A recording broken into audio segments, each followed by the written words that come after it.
very few human beings ever get to be placed in as complex situations as Krishna was placed.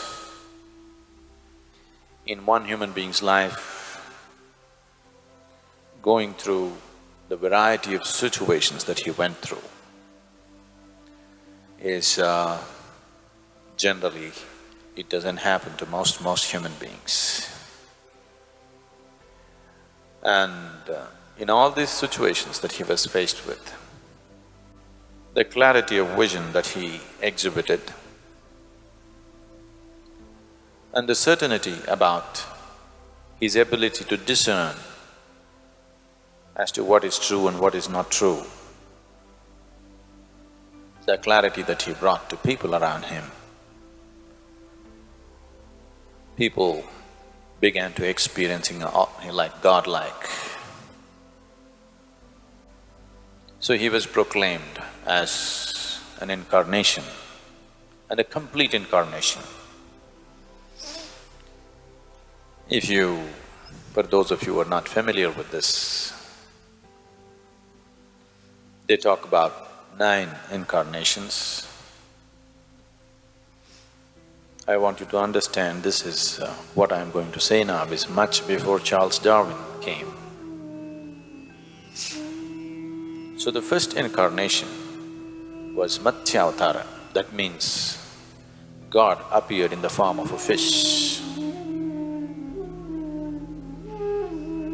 And you know, Charles Darwin went about proving the first form of life on the planet were water life, fish. And the next incarnation is avatara, that means it's a turtle, it's an amphibious animal, half water, half land. Charles Darwin said this also. The third incarnation is avatara, which is in the form of a pig, a gross mammal. And the fourth incarnation is avatara, that is half man and half animal. The next one is avatara, a dwarf, human form but a dwarf. The next one is parashu,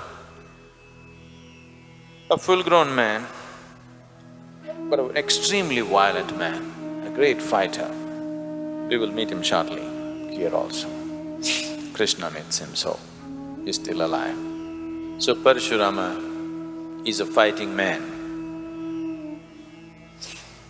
He even lopped off the head of his own mother, a very violent man.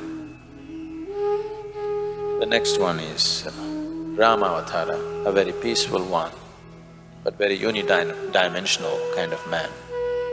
The next is Krishna avatara, a very multidimensional human being. So Krishna avatara was considered as a complete avatara or a complete incarnation of God, not just one aspect. As a tribute to the multidimensional nature of who he was. And though he himself never claimed it, even if he had not claimed it, people around him naturally identified him as divine. In this identification that people attached to him,